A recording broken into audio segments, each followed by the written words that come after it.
Online classes में आपका स्वागत है। आज का क्लास में हम सीखेंगे 10वीं क्लास के एक्सरसाइज चैप्टर 1 के एक्सरसाइज 1.3 एक्सरसाइज में क्या है, सिद्ध करें कि कोई भी संख्या दे दिया है वो अपरिमेय है, ये सिद्ध करना है।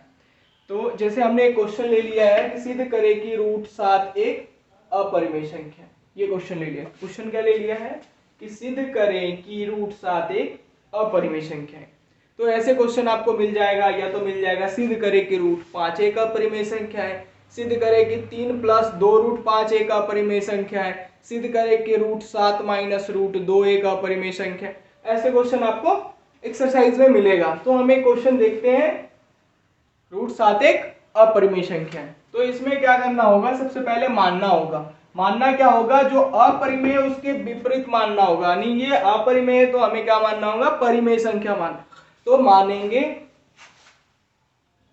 माना कि √7 एक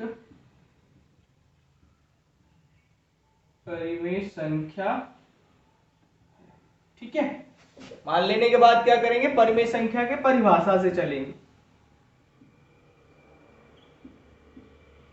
परिमेय संख्या के परिभाषा के अनुसार, परिमेय संख्या का परिभाषा क्या कहता है, वैसी संख्या जिसे हम p/q के रूप में लिखें जहां q = 0 नहीं हो। p/q के रूप में लिखें जहां q = 0 नहीं, q डज नॉट 0। चलिए अब क्या लिख देंगे, ये जो p/q है इसको हमने परिमेय माना है, ये √7 को परिमेय माना है, तो p/q बराबर √7 लिख सकते हैं ना। ये परिमेय मान लिया, ये भी परिमेय है, इसके नीचे एक तिरछा तिरछी गुना, क्रॉस मल्टीप्लिकेशन करेंगे तो p बराबर √7 का इंटू q हो जाएगा। यहां आपको क्या करना है, रूट को हटाना है। रूट कैसे हटेगा, स्क्वायर करने पे, तो दोनों तरफ वर्ग करने पर, ठीक है।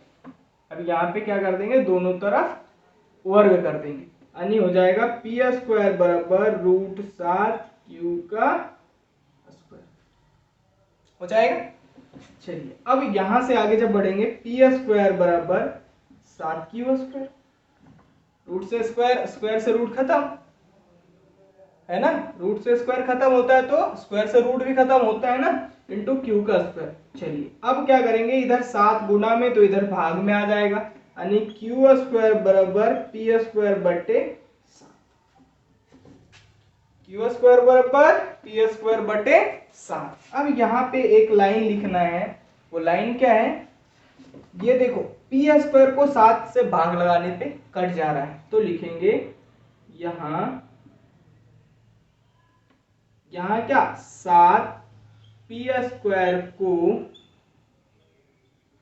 विभाजित करता है तो 7p को भी विभाजित करेगा। बताइए करेगा कि नहीं करेगा, 7p² को विभाजित करता है तो 7p को भी विभाजित करेगा। जाहिर है अगर यहाँ पे 7 के विभाज्य वाला ही होगा ना, जैसे मान लो 14 है तो 14 का स्क्वायर कितना, 196 अगर 7 से कट रहा है तो 14 भी जाहिर है 7 से कटेगा। तो जब कट जाएगा तो p का मान क्या हो जाएगा, 7, लेकिन एग्जैक्ट नहीं हो सकता है, 7 हो, 14 हो, 21 हो, इसलिए इसके साथ k लेते हैं। यहाँ पे लिख देते हैं जहां k नियतांक है, थोड़ा सा नीचे लिख देते हैं, p बराबर 7k, जहां k नियतांक है। यहां तक समझ गए। सेम वही प्रोसेस फिर से करना है, p बराबर 7k। फिर देखिए आपको स्क्वायर के रूप में ही लाना होगा। क्यों लाना होगा, क्योंकि p² का मान आपको दे दिया है, देखिए यहाँ पे 7q²। तो यहां भी हम करेंगे दोनों तरफ तरफ वर्ग करने क्या हो जाएगा, पी स्क्वायर बराबर 7k का स्क्वायर होगा। पी स्क्वायर बराबर 7 का स्क्वायर 49, k का स्क्वायर k स्क्वायर हो जाएगा। अब k यहाँ पे पी स्क्वायर का मान देखिए, यहाँ पे दे दिया पी स्क्वायर का मान दे दिया है ना, कितना 7q स्क्वायर। 7q स्क्वायर बराबर 49 k स्क्वायर, 7 सत्ते 49, क्यू स्क्वायर बराबर 7k स्क्वायर। के स्क्वायर का मान क्या हो जाएगा, क्यू स्क्वायर बटे, देखिए यहाँ पे पी क्यू स्क्वायर बराबर हो गया था पी स्क्वायर बटे 7, के स्क्वायर बराबर क्यू स्क्वायर बटे 7। सेम बात लिखना भी सेम बात ही है, जहां 7 यहाँ पी स्क्वायर को काट रहा था, यहाँ क्यू स्क्वायर को काट रहा है, वही ना। यहाँ 7 क्यू स्क्वायर को विभाजित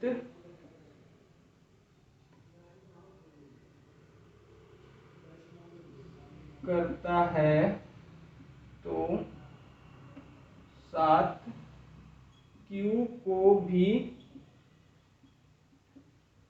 विभाजित करेगा।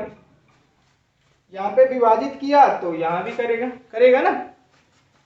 के अब हो जाएगा क्यू बराबर भी 7 इंटू में के कांस्टेंट होगा, क्यू बराबर 7 जहाँ के नियतांक है, जहाँ के नियतांक है।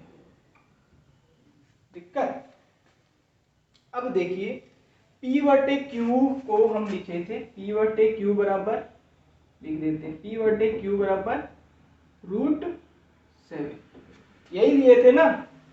P का मान क्या आया है 7k, Q का मान क्या आया है 7k। अब आप सोच रहे होंगे कि ऊपर वाला 7k नीचे वाला 7k बराबर है तो काट दीजिए, नहीं हो सकता है इसका 7 गुने 3 हो, इसका 7 गुने 2 हो, ऐसा भी हो सकता है ना, इसलिए आप नहीं काटेंगे और इधर लिख देंगे √7।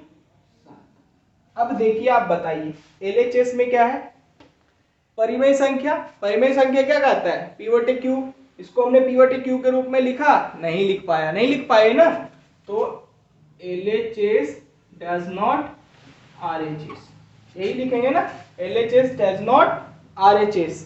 फिर हम कहानी यहां से शुरू करेंगे, क्या हम जानते हैं कि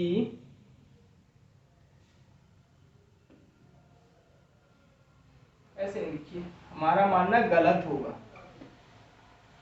हमारा मानना गलत होगा कि रूट कितना √7 एक परिमेय संख्या है, अर्थात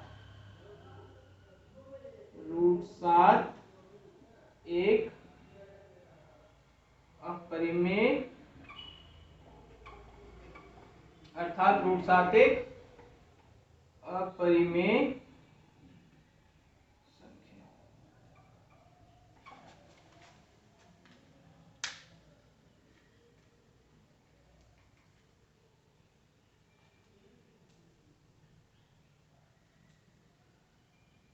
देखिए अब एक बार आप इसको गौर से फिर से दोबारा देख लीजिए।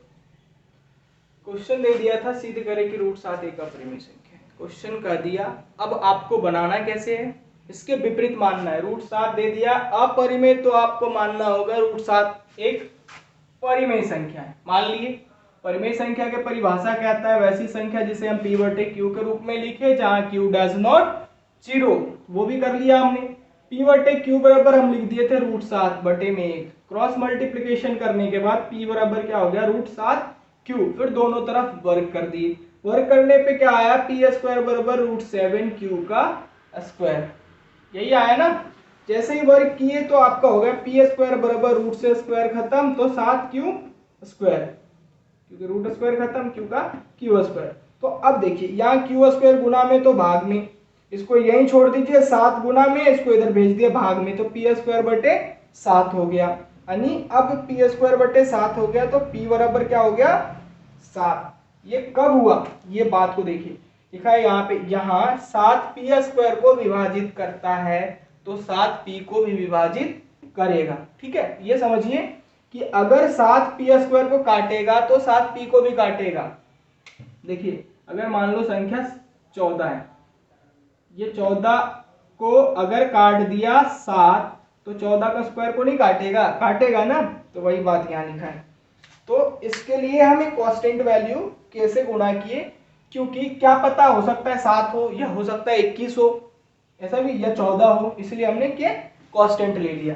फिर p बराबर कितना हो गया 7 के, सेम दोनों तरफ वर्ग किए, वर्ग करने के बाद आ गया पी स्क्वायर बराबर 49 के स्क्वायर। पी स्क्वायर का मान यहाँ पे आपको देखिए दे रखा है, पी स्क्वायर बराबर 7 क्यू स्क्वायर रख दिया यहाँ पे, 7 सत्ते 49, कटने के बाद क्यू स्क्वायर बराबर 7 के स्क्वायर। सेम वही करना है, के को इधर छोड़ देना है, 7 को इधर भाग में लाए, क्यू स्क्वायर बराबर बटे 7 हो जाएगा। वही काम हुआ ना यहाँ भी, क्या भी 7 क्यू स्क्वायर को विभाजित कर रहा है, 7 जो है वो क्यू स्क्वायर को काट रहा है ना, तो क्यू को भी काटेगा। जब क्यू को काट देगा तो क्यू का भी हो जाएगा 7 मान होगा, और साथ में कांस्टेंट ले लिए। क्यों कांस्टेंट लिए, क्योंकि हो सकता है 7 हो, 14 हो, 21 हो, तो इसके गुणनखंड के लिए।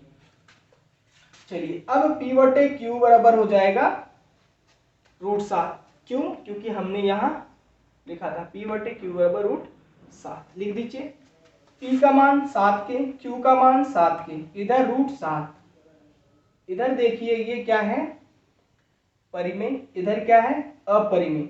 LHS बराबर RHS है नहीं है, तो हम क्या लिखेंगे, हमारा मानना गलत होगा कि √7 एक परिमेय संख्या है, अर्थात √7 एक अपरिमेय संख्या है। समझ गए? तो अब हम एक्सरसाइज पे आएंगे, एक्सरसाइज के सारे क्वेश्चन को देखेंगे। Don't forget to like, comment and subscribe.